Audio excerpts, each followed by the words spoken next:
Brown jeans, যেমন fitting তেমন stretch. মহেশতলাই এলাকার বিদ্যুৎ সংযোগ বিচ্ছিন্ন করে বস্ত্র ব্যবসায়ীর বাড়ি থেকে 25 লক্ষ টাকা নগদ এবং 3 ভরি সোনার গহনা চুরি। স্থানীয় এবং পুলিশ সূত্রে জানা গিয়েছে, দক্ষিণ 24 পরগনার কালীতলা আশুতি থানার অন্তর্গত চট্টা গ্রাম পঞ্চায়েতের মহিষগড় চণ্ডীগড়ের বাসিন্দা বস্ত্র ব্যবসায়ী শাহরুদ্দিন সাপুয়ের বাড়িতে এই চুরির ঘটনাটি ঘটেছে। শাহরুদ্দিনের বাড়িতে বাবা মা এবং 2 ভাই থাকতো। গতকাল সকালবেলায় পিতা অম্বর সাপুয়ের শাশুড়ি অর্থাৎ শাহরুদ্দিনের দিদার শারীরিক অসুস্থতার জন্য বাবা মা বিষ্ণুপুরের নবাসনে দেখবার জন্য যায়।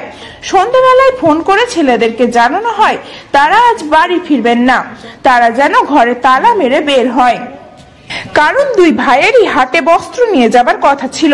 সম্প্রতি হাওড়ার অঙ্কুরহাটিতে একটি স্টল নেবার জন্য তারা ব্যাংক থেকে 25 লক্ষ টাকা তুলে এনেছিল। সেই টাকাটি ঘরের আলমারিতে রেখে চাবি মেরে চাবিটি আলমারির পাশে থাকা ড্রেসিং টেবিলের ওপরে রেখে যায়। এরপর দরজা জানলা বন্ধ করে তারা হাটের উদ্দেশ্যে রওনা দেয়।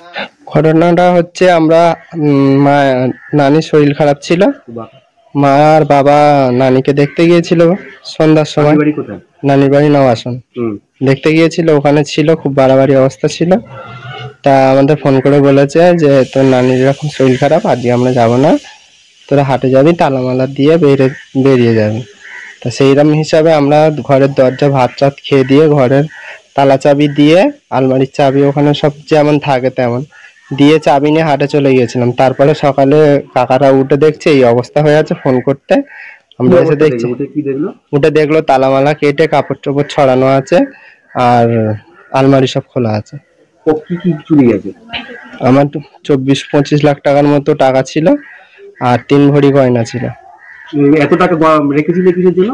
স্টল কিনবো বলে একটা আমাদের কথা হচ্ছিল। ওটা স্টল কিনতে অঙ্কুরহাটে। আচ্ছা, না পরিচিত কেউ না, পরিচিত আমাদের কারোর সাথে সেরকম দুশ্মনী কারোর সাথে কিছু নেই। পুলিশ এসেছিল? হ্যাঁ, পুলিশ এসেছিল, সব ফটো তুলে নিয়ে গেছে, এফআইআর করেছে, তালা নিয়ে গেছে। শাহিদ রহমান সাপু।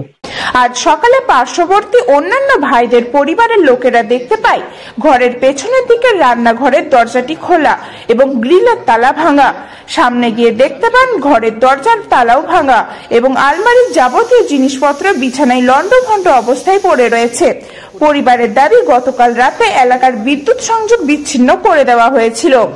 সকালে বিদ্যুৎ কর্মীদের ডাকা হলে তারা দেখতে পান যে জয়েন্ট বক্স থেকে বিদ্যুৎ সরবরাহ করা হতো তাতে তাদের কোনো তালা লাগানো নেই, বরং অন্য আরেকটি তালা লাগিয়ে এলাকার বিদ্যুৎ সংযোগ বিচ্ছিন্ন করা হয়েছে।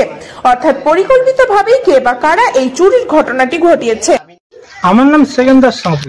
আমার ভাইপো হয়, যার বাড়ি চুরি গেছে। ঘর পুরো ফাঁকা ছিল।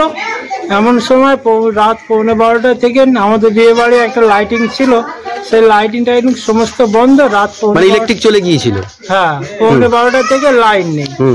ওই ইলেকট্রিক পোস্টার যেখানে আছে ওখানে শিকল দিয়ে তালা মারা হয়েছে। তালা মেরে নতুন শিকল নতুন তালা, যাতে ইলেকট্রিক আর না আসতে পারে, না আসে। পরে ভোরে বেলাতে যারা ইলেকট্রিক কাজ করে তারাও পোস্টার কাছে যাওয়ার পর দেখেন যে ওইভাবে করা, সেটা খুলে নিয়ে মানে পুলিশ এসেছিল, পুলিশকে দেওয়া হয়েছে, সেটা নিয়ে চলে গেছে। তার মানে আপনি বলছেন যারা চুরি করেছে তারা ইলেকট্রিক বন্ধ করে চুরি করেছে? হ্যাঁ হ্যাঁ, শিকল মেরে তালা মেরে এসছে, পোস্টার লাইন ফেলে। হ্যাঁ, লাইন ফেলে তো সব অন্ধকার ছিল। আচ্ছা, এটা তো বিশ্বাস করতে হবে, একজনের কি কাজ এটা। এই জায়গাটা চণ্ডীগড় মহেশতলা থানা।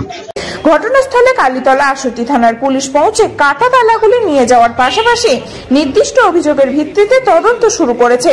তবে পরিবারের দাবি, তাদের পরিচিত কেউ এই ঘটনার সঙ্গে যুক্ত নাও থাকতে পারে, কারণ তাদের সঙ্গে সকলেরই সম্পর্ক ভালো। ব্যুরো রিপোর্ট, খবর 7 দিন।